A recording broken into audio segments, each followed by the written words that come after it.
Welcome back to the French Rugby Podcast with me, Tim Groves, and ex-Scotland international and adopted Frenchman, Johnny BT. We will be looking ahead to the French-dominated Champions Cup quarter-final clashes later on and having a chat with a South African who's hoping to play a big role in getting his side through to the semi-final and final again this year.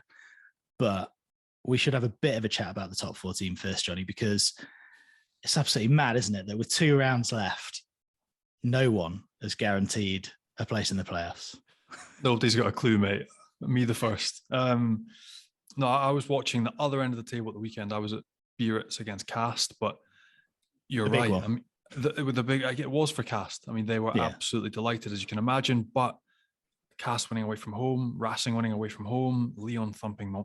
The results, again, loads of things that you just couldn't have predicted that mean it really is going to go down to the wire. You've now effectively got 8 teams within probably the 6, the bottom load, the 6 are within one win of each other. So much to play for. 2 rounds of rugby left to play, but you can't predict. Again, we got half them wrong at the weekend, or I did anyway. Cheers, Tim. And it is just another crazy end to the top 14 season. And even once you've picked those 6, when they get there, who's going to win the thing? Again, it's so evenly split. Teams winning away from home, we just don't know. So an incredibly exciting end and some drama to follow, certainly. We spoke last week about Toulon. 8 wins now from the last 10 games. This might be the biggest, though, away at Bordeaux. Again, it's a fortress that hasn't been broken too many times at all. And for Toulon now, like we talked about them last week, there's a real possibility of qualification that even 5, 6, 7 weeks ago was mission impossible, absolutely ridiculous. You wouldn't have thought it, but as we just mentioned, the mentality, the different dynamics that go into psychology of rugby, it's a funny old game, especially over here in France. A few players back from injury, Frank Azema settles in, a game plan comes through, confidence comes back, and their tails are up. And it would be storybook stuff for them if they were to qualify at home this weekend to Po, and then their last game is away to Racing 92, which will be a cup final. And that's it. If they win that game and they get through, you just never know the confidence that will be pulsing through them now as a squad. If they can win that game away to Racing, you wouldn't bet against them winning the top 14. So again, it's been an incredible story. And Bordeaux, all of a sudden, they've led from the front the whole year with Montpellier, even with the comeback of Mathieu Jalibert, and that game just lacking ideas and a little bit stale, really bizarre after the way they performed the whole way through the season. Christophe Urios, our old mate, absolutely furious at the end of the game, as he normally is. But that's it. You've got 8 sides now, all duking it out for a chip in a chair. That's what we're saying in the top 14. You just never know. Any one of those 8 sides could go on and win this top 14. And it's going to be a crazy finish to the season. You gave us the headline last week that Toulouse were going to miss out on the playoffs. I don't know whether you did that just for my benefit, but you did. They did the business at home to La Rochelle, though, didn't they? Yeah, and that went down like a shit sandwich as well. So you actually had, at the end of that game, you had Ugo Mola on the mic, and he had to go everyone, like not us, obviously, because we're not that tight, but everyone at Canal Plus building had said the same type of thing. You know, might this be a stretch too far? Combining both competitions, can they back it up? The fatigue. And he came out and went through Canal Plus, every single one of their journalists that either writes in Rugby Rama, Midi Olympique, or presents on television.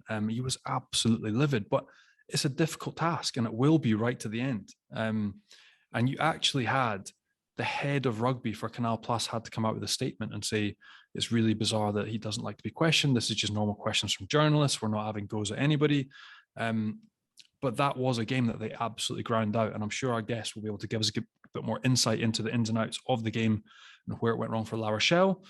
But a big win for Toulouse, especially going into this European weekend that we'll talk about a little bit further down the track, for confidence as well. And just to know they're there or thereabouts, they can still potentially do it, but it's going to be extremely hard. And the guys at Canal Plus might have had it both barrels from Ugo Mola, but Ronan O'Gara had a bit to say for himself on the touchline as well again. He seems to be developing a bit of a rep, and it doesn't matter the size. If it's Christophe Urios, if it's Ugo Mola, he's enjoying a bit of a chirp on the sidelines, and he enjoyed it when he played. He 100%, he did not stop talking to you the other side of the field. He was constantly chirping, and that's it. He hasn't changed as a coach. Still a competitor, still wants to lead from the front, and not afraid to back down. So interesting again to see the the sort of tit for tat on the touchline gave me another laugh. And again, she's one of the characters of the game. Love it. Right, we will look ahead to the Champions Cup quarterfinals shortly, but it's about time we did our meter moment of the week. So what have you got for us, Johnny? It comes from Toulon again this week, mate. I mean, what can you say? They're playing some amazing rugby. They had a really difficult start to the season. Last week, it was Gabin-Villiers. This weekend, the finishing of my old teammate from Bayonne, Emeric Luc, a youngster. Nobody knows too much about him in the wider world rugby public, but a finishing and a performance and a massive win in Bordeaux. He scored 2 this weekend, both individually brilliant in different ways. And the first was initiated by Baptiste Saran, who's come right back into form as well. A cheeky nudge over the top. And Luke gathers it, I don't know how, and he sells Jalibert, one of the most audacious dummies you'll see this year, and runs it under the post. But the vision, the speed off the mark, and the call, all exceptional. And he even managed the second where he took on Moefana on the edge, chipped over fullback, gathered himself and finished. But a huge win for Toulon, their confidence and their chances of making the top 6. So 2 ridiculously massive moments from Emeric Luc. That was Johnny's meter moment of the week. And meter is the world's #1 wireless meat thermometer, recently making over 11 million cooks better with their game-changing app and completely wireless Bluetooth meat probe. You can use it on a barbecue, in the oven, or in a pan, and you can get hands on one at meter.com. Plus, we've upped the stakes, and you can now get 20% off any full price item instead of 10%. All you have to do is enter the code FrenchPod20 at checkout. That's FrenchPod20 instead of FrenchPod10. And you'll get 20% off any full price item at meter.com. Let's get our guest on now then, and we can have a chat with a man from the Western Cape in South Africa who's starring on the west coast of France in the top 14 nowadays. La Rochelle winger Dillyn Leyds joins us. How are you doing? I'm good, thanks. How are you guys doing? We're good. Lots of positives to talk about, but let's get the disappointment out of the way first. Tough defeat at Toulouse at the weekend, and after losing to them in a couple of finals last year, opening day of the season as well. Is that becoming a particular rivalry, you and them now, and one that you almost feel like you really owe them one very soon? Yeah, I think it's definitely become a rivalry that I suppose we as a club pretty proud that we've created. Obviously, Toulouse is a well-known and well-respected club all over the world. So, you know, for us, we see it as our biggest game and a game that we love to play. But yeah, I think obviously the disappointment of losing to them in 2 finals last season, and then, like you said, losing at home first game of the season, and then this weekend's defeat is pretty tough to take. It's something that, you know, straight after the game, you know, Greg and Roman Sazi just said, you know, this has got to stop. We're a quality team and they're a quality outfit as well. But, you know, we know that we let that one slip on the weekend, especially, you know, after Monday's review. Suppose any team goes back on a Monday and you know, say, oh, guys, you know, we had the game. But I really felt like that we had the game on Saturday night, and it could have gone our way. But, you know, like in the review on Monday, there were certain things that we let ourselves down big time. And yeah, I think we know that was an important game and probably one we will look back on and say that we should have won. And we were just chatting before about, Johnny was mentioning Hugo Moller had a bit to say after the game about people at Canal Plus and what they've been saying. Ronan O'Gara, the Clippers, done the rounds on social media, having a bit to say to Hugo Moller on the touchline. And we know his history with Christophe Urias and being banned before this season. So just give us a sense of what Ronan O'Gara is like as a boss, because we know him very well in the British Isles. Obviously, he was super competitive. Johnny played against him. But is it just that he's so fiercely competitive that it sometimes spills over? Yeah, 100%. You know, like we said off air, you know, he's a very passionate guy, and he knows that he's at the club for another little while, and you know, as a collective, we said, you know, this is our time, and this is, you know, during this period, this is the period that we want to go and create history at the club, you know, and he's at the forefront of it. He's a passionate man, and his want to win is so strong that it comes through, you know. And as a coach, I think for me personally, you don't get the coaches on the sideline in South Africa. So you get them carrying the water, do you, in South Africa? No, or you get them carrying the water, you know. So I'm pretty sure Raj will put on the water boy bib soon and be running orders. But yeah, you know, I think that's just, it speaks volumes of the guy he is and the culture he's trying to create at the club. And you know, we're at the point now where he's sort of implemented his values on the players, and you know, we're at that point now where it's more becoming a player-driven thing, where Raj is taking a step back, and we've got great leaders. You know, Greg Aldred is a big part of that French squad who's gone on to do great things. You know, we've got Winning Antonio, Victor Vito, TKB. You know, guys who've played in massive games and have won big trophies. So it's a great thing for us as a club and players to be involved in, where, you know, a group is becoming player driven, not to a point where we trying to overthrow the coach or anything like that, but to a point where we know it's our responsibility to go out and perform on the field. The coaches can give us the tools, but it's ultimately up to us, you know. And I think it's a great space to be in, and hopefully we can just push on from here. Obviously it was disappointing on the weekend, but you know, if we can push on from here and go on to hopefully win something, you know, that this is the time when, you know, players take control. And you mentioned the history that he and you are trying to create at La Rochelle and make the most of the sort of opportunities you've got at the moment. Am I right in saying that his intensity is at such a level that you were at a 1-year-old's birthday party a couple of years and the Champions Cup semi-final was on in the background and he was sort of saying, this will be us soon?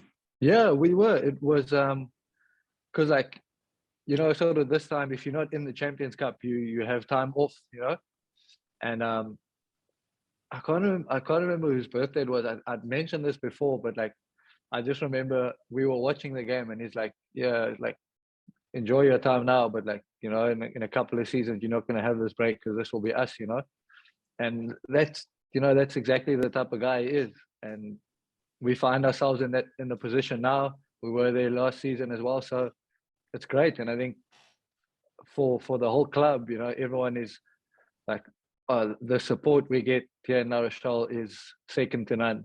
You know, like I always thought playing rugby in Cape Town and playing for the Stormers, you know, the people love their rugby down there. South Africa in general, you know, they love their rugby.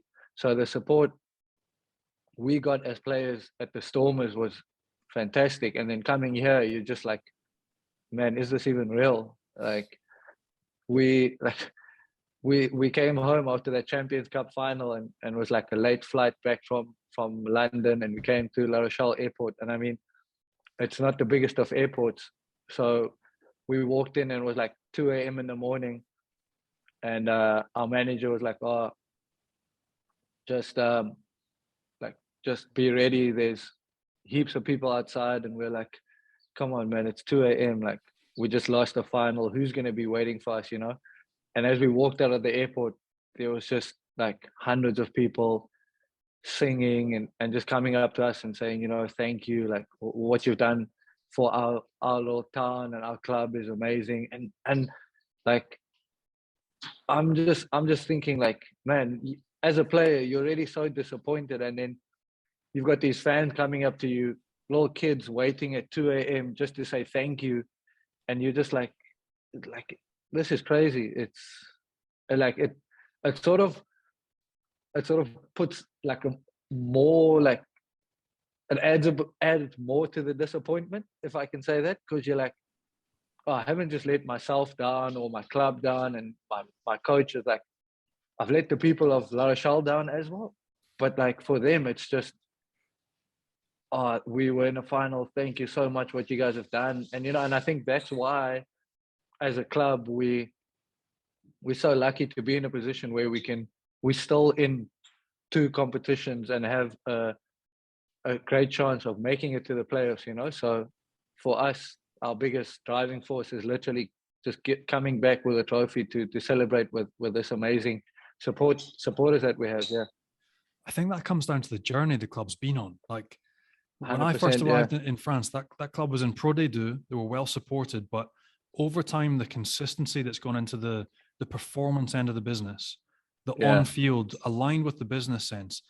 And you mentioned the fans. You have some of the most passionate and effective, 100%. like they're so effective, like they're an amazing bunch of fans. An incredible place to play a game of rugby. If you're a rugby fan listening to this and you're trying to get away with mates for a weekend or go and see a game in France, one of the times you should absolutely go and visit and take a game in is La Rochelle. And you mentioned trying to deliver silverware for them. You come so close. Again, Pro D2 was the last, but now on both fronts, you dropped down to 7th because top 14 is such a hard competition to deliver in, and to compete in both competitions effectively and the European level is incredibly hard. We've seen Toulouse now drop down to 8th. You guys are 7th. So can you give us a little bit of an insight coming, you mentioned, from South Africa over to France, the difference in terms of the quality of competition, but also the sort of grind and how hard it is to compete both in the top 14 and in European rugby? Yeah, like for me last season, like you come over to France and you obviously I spoke to players that were in France already that I'd known from back home, and they were just like, oh, it's long and it's tough, but it's good, like it will fly by. And then my first season last year, I was like, wow, this is really long, and it's a full-on grind, you know, like. So I think it's just the longevity of the competition. Like for us, we at the start of the season we were 1 from 5, I think. Yeah. And still at that time, in my mind, I'm thinking, damn, if this is Super Rugby, like that's our season done. Like, you know, cheers, make your plans for to go on holiday at the end of May because you're not seeing the playoffs. And now we string a couple of games together, get a good couple of wins. We back up to 3rd. We lose 2 games. We're down to 7th, and you're just like, what is going on? But I think that's like the kind of league the top 14 is. Like it's so competitive. You like if you look at us in Toulouse, like we were the finalists of both Europe and top 14 last year, and like honestly, we both sort of have had like up and down seasons, and now we're 2 games to go in the top 14, and we're not assured of a playoff spot. And it like you can see why this league attracts so many quality players, because this is the competition you want to be involved in. And you mentioned that decision to move over to the top 14. I don't know if one of the guys you spoke to was Cheslin Colby, but you know him well from your days at the Stormers. I think at the Stormers, I think I'm right in saying you roomed with him for 4 years, was it? At the start, so Chesy started about a season before me at the Stormers, and then once I joined, you know, we knew each other because we played each other at school as well, and played age group rugby against each other. So going to the Stormers, you know, we were roommates, and it was a great time because, you know, in Super Rugby tours you go away for 4 weeks, 2 weeks in Oz and 2 weeks in New Zealand, you know. So when he came over to Toulouse and he was going so well, and when I got the opportunity to come to La Rochelle, he was the first guy I spoke to, and I just asked him, you know, what's it like, and the first thing he said to me as well was, he was just like, it's long, but you're gonna love it. He's like, you're gonna love the people, you're gonna love the rugby. And same like Zach Holmes, I spent a year at the Force, and that's where I played with Zach Holmes, and he was another guy I spoke to. And Zachy also loved playing at La Rochelle. So when I told him could potentially be making the move to La Rochelle, first thing he said to me was like, oh, you won't regret it. Lovely place, you know, and the club's going in a great direction. So it was a conversation that I'd already made up my mind, but just speaking to those 2 guys, I was like, yeah, no, I'm all in now. I'm keen. And you know, coming over here, it's exactly the way that they described it. You know, I'm loving being in La Rochelle. I'm lucky that I've still got another 2 more seasons here. I got married just before I came over, so it was sort of just a fresh start in terms of everything. New rugby environment, new country, married life, and my wife's loving it as well. So you know that helps so much. The 2 guys you mentioned there, like Zach and Cheslin, have both sort of reinvigorated their careers almost by moving to France. And I assume that was maybe something you had in mind as well. But Cheslin particularly, if he's kind of advising you come over to the top 14, he wasn't with the Springboks, was he, when he moved over? So you knew him so well back then. Was it obvious that he was going to break through and become the sort of global superstar that he is now? Or was it kind of do you think France kind of did that for him almost, or helped him in that way?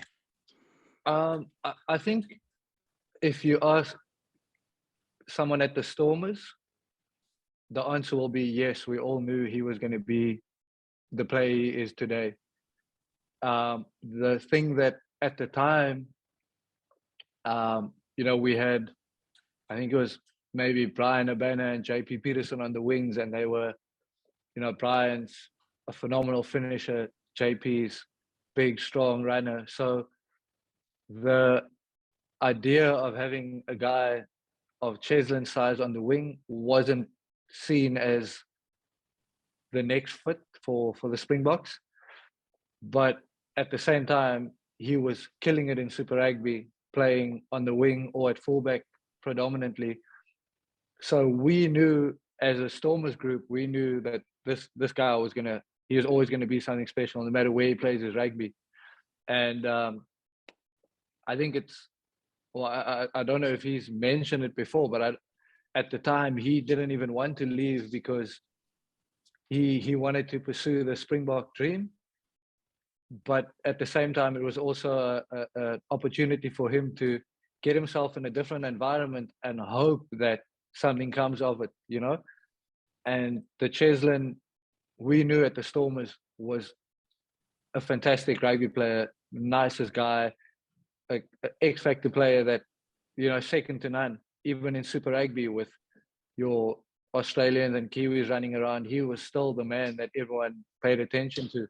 So I think the fact that he came over to France, probably not as well known over here, he had the ability to just take the pressure off himself and just say, you know what, I'm just going to go out, play the rugby I know I can, and enjoy myself. And I think if you look at the first 2 seasons, that's exactly what he did.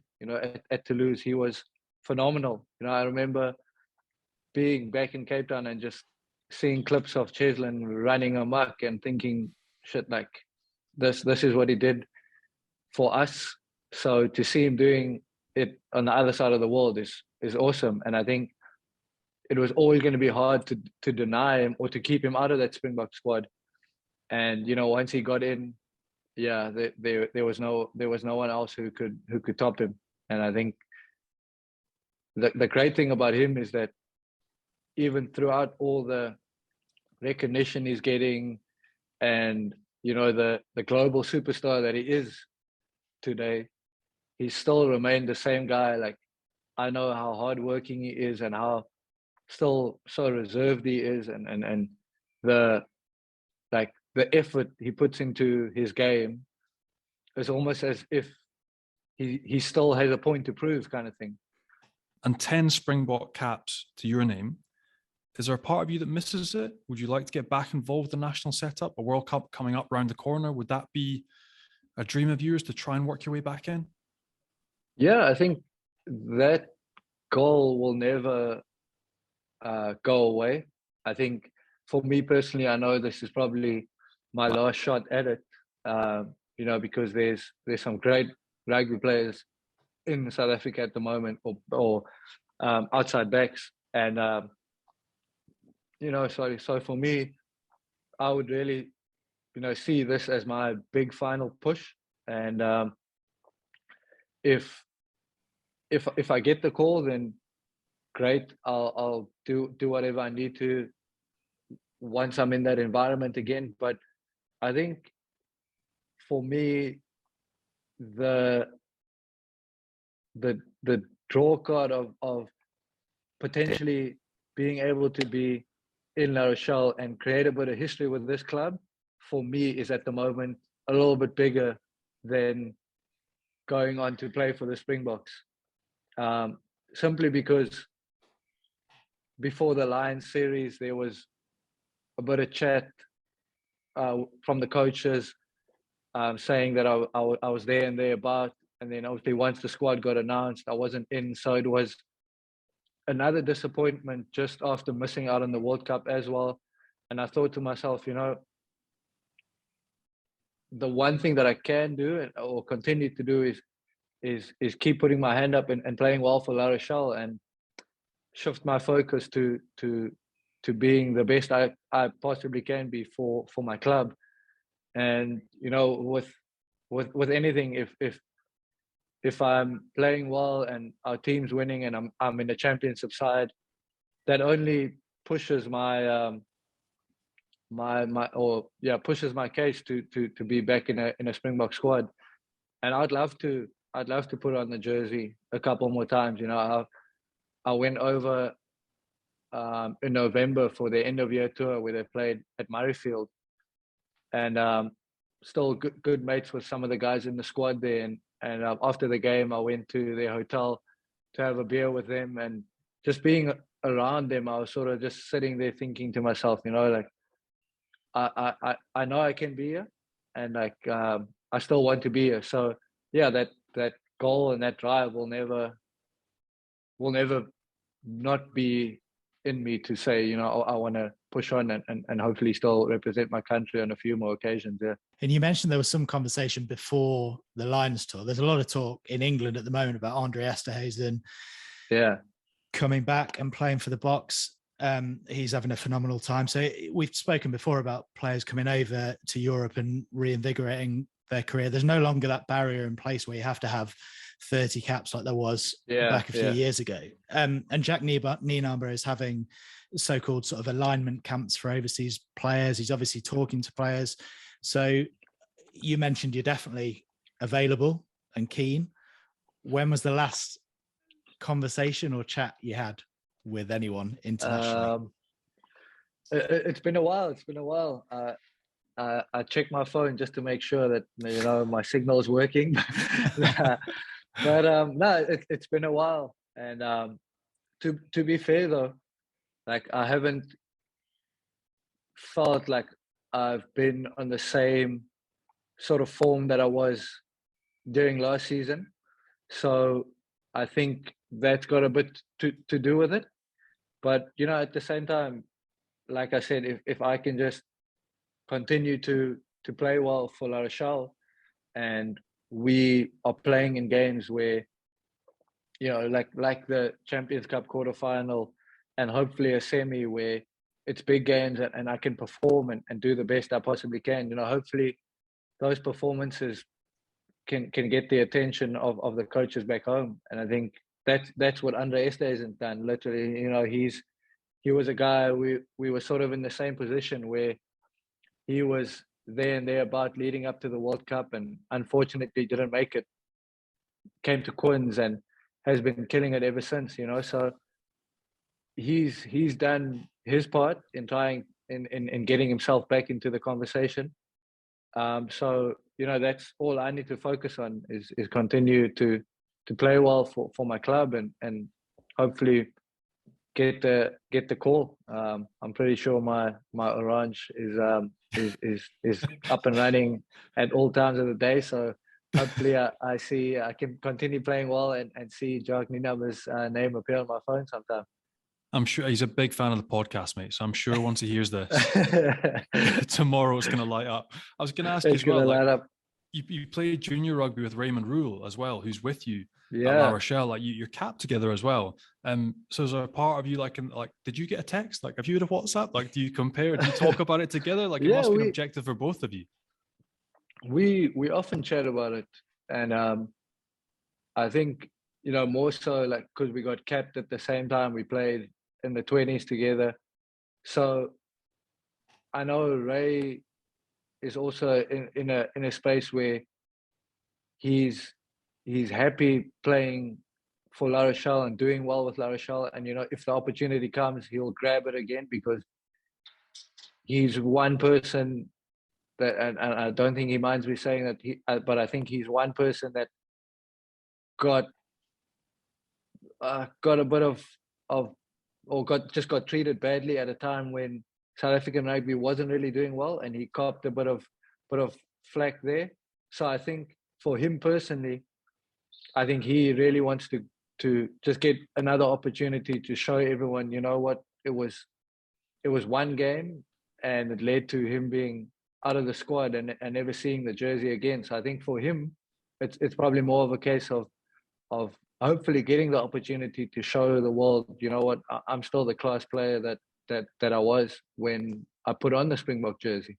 And you mentioned how hugely disappointed you were before the last World Cup, that you were sort of just getting back in the mix. You got a cap again in 2019 and then just missed the cut. Was that the kind of switch that flicked that made you move to France? And if it was, I'm guessing there were loads of other offers on the table at the time. You may or may not be able to tell us what the other offers were. Well, funny enough, like leading up to the World Cup, I had an offer from Quins, and I think Paul Gustard was the coach at the time, and I was speaking to him, and it was something that I considered doing or making the move. But yeah, at the same time, I was sort of just, you know, like I've just gotten myself back into the Springbok mix. The last thing I want to do now is run away. Well, not run away, but head off overseas, you know, and not be in the public eye every weekend. So looking back at it, it was great for me that I had the opportunity, but you know, pushing on to the World Cup and trying to make that squad, and then obviously not making the squad. It wasn't a case of there were no regrets in saying to Quins that I'm not going to come. I think you know, that the way rugby works out, I was then lucky enough to then just a couple of months after that get approached by La Rochelle, and you know, here I am now playing good rugby, good enough rugby to consider myself still being an option for the Springboks, you know. So I think when I didn't make the World Cup squad, I was disappointed because I felt at that time I was playing really good rugby. But then again, probably wasn't. If you look at the back three they had at the time at the World Cup, probably wasn't any better than the options they had. So it's something that only afterwards I got real with myself and said, you know what, like no rugby player goes onto the field saying, oh, this guy's better than me. But I think afterwards I sort of realized that maybe, like, yes, I was playing good rugby, but I wasn't playing great rugby that would get me into that squad. So at that time, I just decided, you know what, I've spent 6 seasons at the Stormers, grinding away, and maybe a new environment, a change will bring something else out of me, and I think that's exactly what it's done. The beaches and the weather are better at La Rochelle anyway, aren't they, Johnny? I was going to say, the choice between Twickenham playing at the Stoop or living and playing your rugby in La Rochelle, it's a no-brainer, and it's worked out beautifully. No, I tell you that I've got some mates who I went to school with who are working and living in London, and you know, sometimes when I speak to them, I'm like, oh, you know, it wouldn't have been a bad thing, but then, you know, I sit here and in La Rochelle and the sun's still out at 9 o'clock, and I'm just like, nah, I'm pretty happy. We'll take this. We'll settle. We're settled here. Yeah, we'll settle. And so, like, again, going back to your under-20s group, I wanted to ask you about Juan Liebenberg as well, because you came through with Raymond Rule, Juan Liebenberg, he was your captain. How bizarre has it been to go through playing your under-20s rugby and then end up 3 mates on the other side of the world, on the west coast of France, playing for La Rochelle, who were in Pro D2 7-8 years ago, and having this incredible experience together in terms of adventure, like a life adventure, doing it with some of your mates that you played youth rugby with. It must be incredible. It's crazy. Like we often speak about it, just saying, like, because obviously Paul Willemse was in our 20 squad as well, and you know, so we're like, it's crazy how so many of us are over here now, like the 3 of us obviously playing at the same club. It's just crazy to think that, like, as a 20-year-old, like you've just won the Junior World Cup and you think to yourself, oh man, this is great. I don't think it can get any better than this. And then you go on, and a couple of years later, you find yourself in La Rochelle playing with the same guys, you know. And it's like the funny thing is, I was speaking to Raymond, and I told him, I was like, I just signed at La Rochelle. Like, I'm coming over to France. We need to make a plan and catch up. And he called me and he was like, are you serious? Are you going to La Rochelle? And I was like, yeah, I've just signed. Like, how's Grenoble? And he's like, no, Grenoble's good, but I'll see you in the locker room at La Rochelle. And I was like, what? And he's like, no, I've just signed as well. So like, we just sat back and laughed, and we were like, we played 20s together. He spent a season at the Stormers before coming over here. So we played at the Stormers together. And now to be here in France, in La Rochelle, with Ray and with Vian, it's incredible. Like, we often just sit in the locker room and speak Afrikaans to each other, which is great. So we don't. Everyone else is hating it. I can guarantee you. That's the Saffers. We don't lose that side of us. But no, it's incredible. You guys are only 29, but Vian is retiring at the end of the season. So how much did that take you by surprise? You're not that old. Yeah, it was. Like, I remember when he told us, like, I'd heard whispers of it, and then I was like, nah, this can't be true. Like, I'm not thinking of retirement, so why should Vian be thinking of retirement, you know? And then when I asked him, and he was just like, yeah, like, I've done what I feel like I can do in the game, and I'm happy right now making this decision. And credit to him, you know. I think he's like, if you look at the way he plays, he just has no regard for his body at all. So I think, you know, if you had opened this podcast asking Vian how his body was doing, you would have had a completely different answer than the one I gave you. And like, you just, every training session, he's 100% full on, you know. Like, even today we were joking with him. We were like, after training, like, oh guys, just watch out.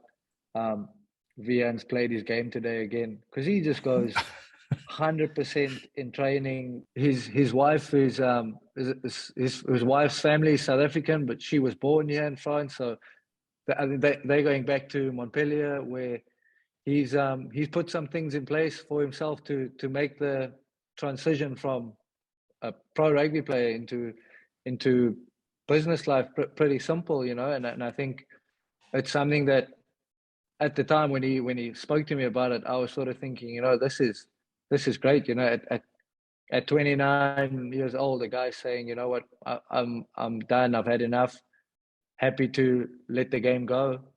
You know, it's inspiring, but also, you know, like, still very surprised, because I just love the game too much to be like, oh, I'm done after the end of the season. You know, that's it. Thanks, Rog. Thanks, La Rochelle. Like, I still want to go on. You know, for me, you know, like I say, the biggest thing is, like, I want to leave having created history at the club, having won trophies. You know, so that's still a big driving force for me, and I think for Vian as well.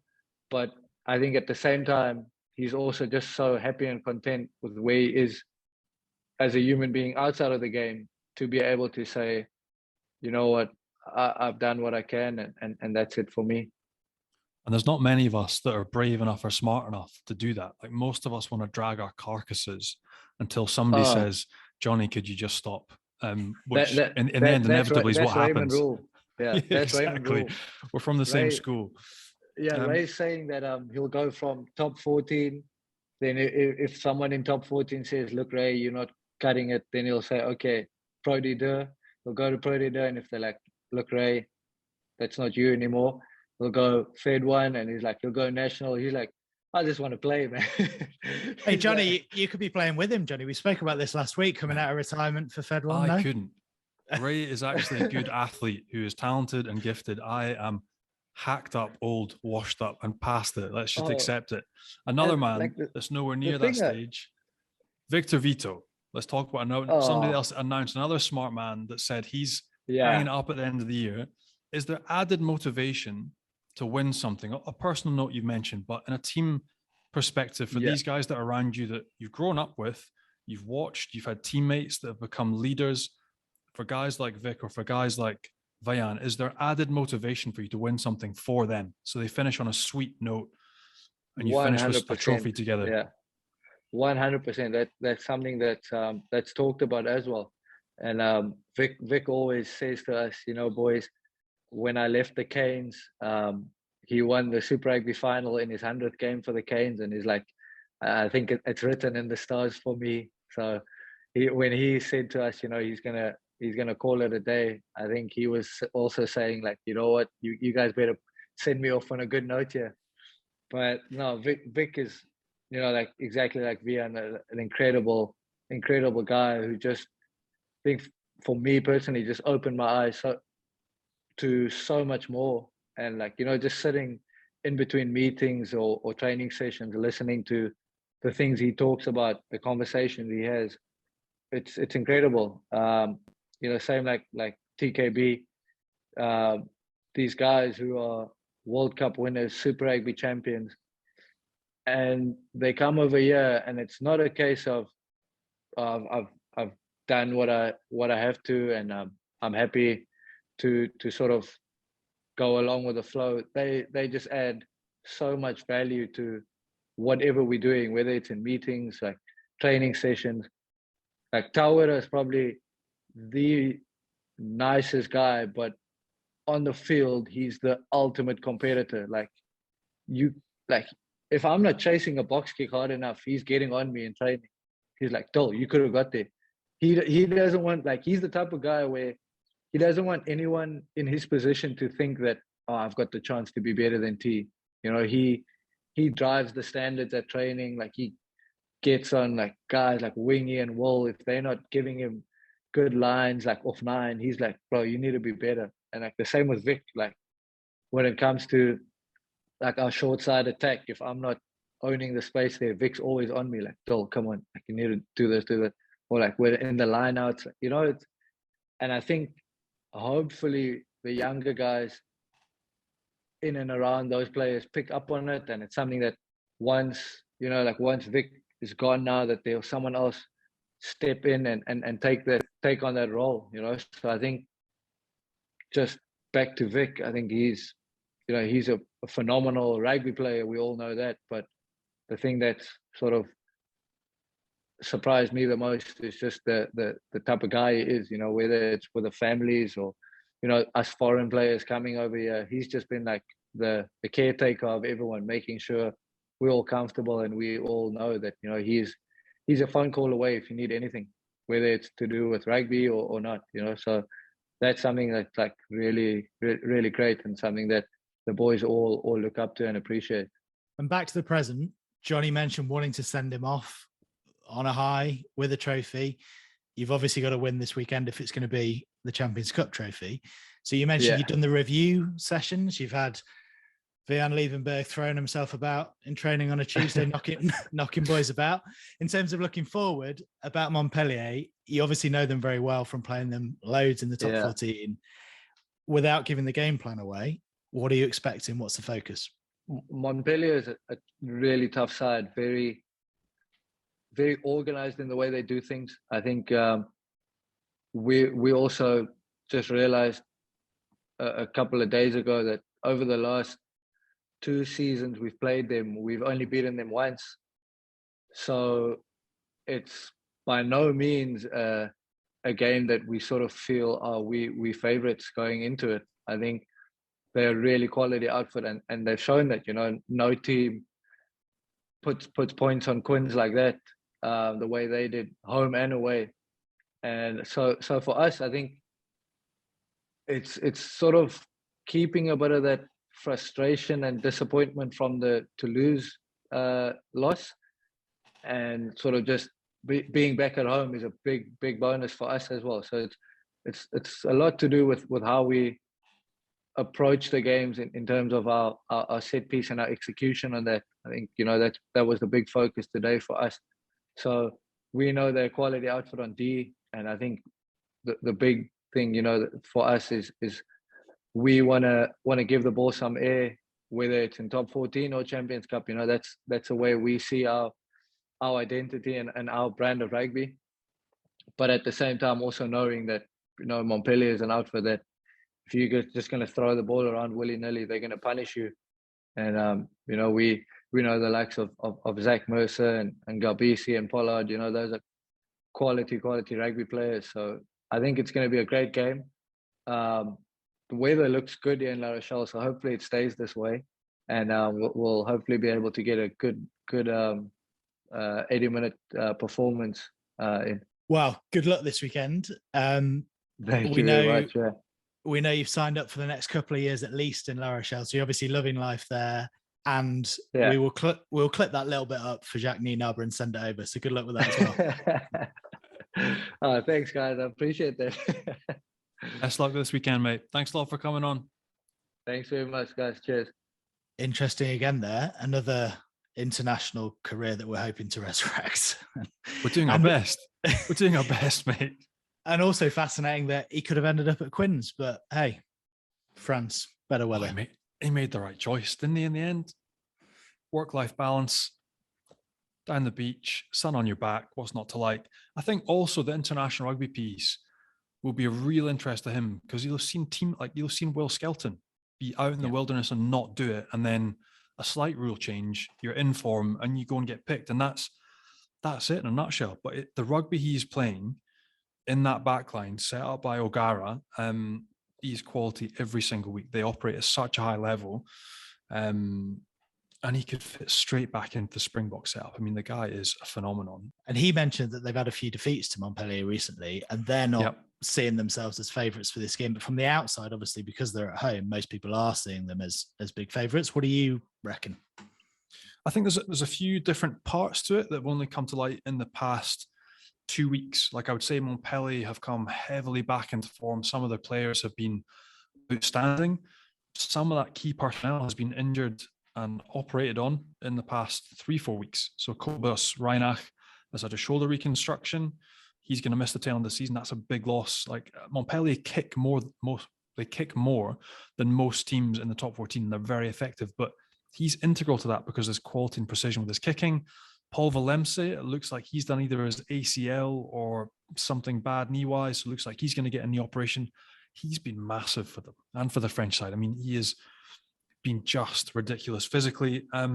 Mohamed Was as well. He got sent off for the weekend. He's got a disciplinary to go through. So there's a few key men that might be falling out at the final hurdle for the club, which is a real shame after the season they've had. But I think this weekend, if those three key men are missing, La Rochelle at home with a backline and a pack that are both terrific.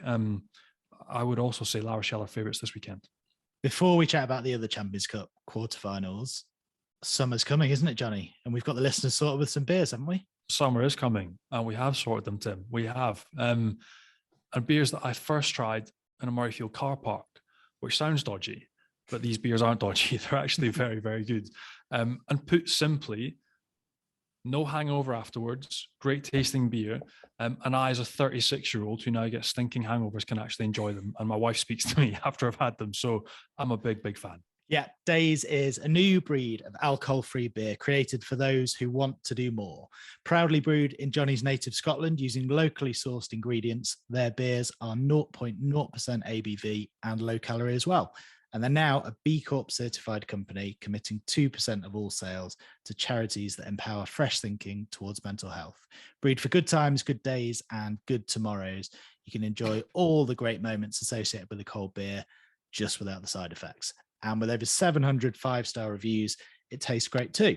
So just head over to daysbrewing.com and use the code RugbyPass15 to get 15% off a case. Right, so Toulouse going to Munster. It's a European heavyweight clash, if ever there was one, but it's at the Aviva as opposed to Thomond Park. We mentioned this before. Ed Sheeran's got in the way a bit. How do you see it going? Because does that take away from the home advantage? Does it matter? Who's the favourite in that one? I think it will be very, very tight. Thinking back to the last knockout game that Toulouse actually beat them over there, the performance, the levels they had to go to individually were colossal. You think back to Julien Marchand, Dupont, and Tamac, how they all stood up. Some of the footwork by Mathis Lebel, like skinning JJ Han. I mean, it was one of their perfect performances against a non-crowd. There was nobody in the stadium. So how much is that going to affect them to the Aviva? Although it's not a Munster crowd, it's still going to be a massive Irish crowd. Travelling support is going to be all in their favour. But you've got 9 Grand Slam winners. You've got quality throughout. You've got confidence, I think, slowly seeping back into their squad, especially after that big win against the gnarly La Rochelle side at the weekend. So a huge test, but you wouldn't bet against them. I think in terms of personnel, what they've got in their squad, they can go over and do a job. They'll be disappointed to miss out on Ed Sheeran, but I genuinely believe that they can go over there. And I don't look at the bookies. I don't follow. I think possibly people might place Munster favourites at home with a big crowd, but no, I think Toulouse have got enough within their squad to go over there and turn Munster over. Racing host Sale at the La Défense Arena on Sunday. So are they going to make it 3 French sides in the semi-finals? Most people are assuming they are, but what do you think? I think this is potentially the toughest one to call. I'll be there with Channel 4. Racing clearly will be desperate to make another final and to make amends for lost finals. They've been in this situation recently and not quite got over the line. Sale have never made a semi in the Champions Cup. So again, historic for them if they make it. And yeah, I find this one the hardest one to unpack. I think one of the key elements that if you'd asked me about this clash 3 months ago, Racing would have lost it purely because they didn't have a scrum. The fact that they brought in Nyakane, he stabilised the Racing pack. If they're given a proper platform, Russell, Vakatawa and Fiku can have a field day. But I think it'll be really close. I think it'll be much closer than people think. But yeah, I do think Racing will win, but I don't think it's going to be a massive margin, not by any stretch. And one of the keys, it'll be interesting, but Sale's disciplinary record is not good at the moment. They give away a lot of penalties. So if they do, Racing will capitalise, surely. They will. I mean, that being said, Racing, the last game out in this competition against Stade, I remember Finn debriefing the game and just saying, look, we made something like 8 line breaks. We managed to capitalise on 1. So they haven't been happy with the way they've been playing. That being said, they were terrific against Post. So like the roller coaster continues, but this is it now. It's knockout rugby, sink or swim, and they're going to have to perform. They're back at home. I've never been in the arena. I'm really excited to get up there. Apparently the bar is right next to the field, which I've never, apparently you can take a beer essentially to the dugout and enjoy the game. So really looking forward to being there in person, enjoying it. But yeah, massive game for Racing. And again, you have to think it's not, you think back to years past of your Dan Carters, your Chris Massois, this is a different side. What I enjoy now about Racing is the different face they have to the side, the young French element guys like Tanga, the number 8, Diallo, back row, the physicality and the edge they bring. It's a real French-English clash that I'm looking forward to watching unfold. But no, I think Racing will have enough to get over the line and get themselves through to another semi. And when did you fly back from Paris? Because forget Ed Sheeran, it turns into a nightclub after this, doesn't it? It's straight after. I'm gutted. I'm straight back on the plane, back down to Biarritz, back to work on Monday morning, unfortunately. And a quick word on the only one without a French team involved, Leinster. Who's making it through there? Honestly, don't have a scoop. Flip of a coin. Mate, they're both exceptional. You've Leinster with a pedigree that have been exceptional in this tournament for donkey's years. You've got Leicester, who have been very poor past 4 or 5 seasons, but now seem to be clicking. Weirdly, I'm almost looking forward to watching that game the most from a completely different non-French perspective. 2 sides with real history in the competition. And again, they've had some phenomenal battles in the past. So different era, different teams going at it. I'm going to go Leinster just because they're a juggernaut, but Leicester have been sensational as well so far this season. I'm going to go Leinster just because they've been here before, they've done it, they're confident. But I'll probably be proved wrong, let's be honest. We will see. Can't wait for all 4 of those quarterfinals. Thanks, Johnny. A big thanks to Dillyn Leyds for joining us. And thanks to all you guys for listening as well. Make sure you hit subscribe, leave us a nice review if you can as well.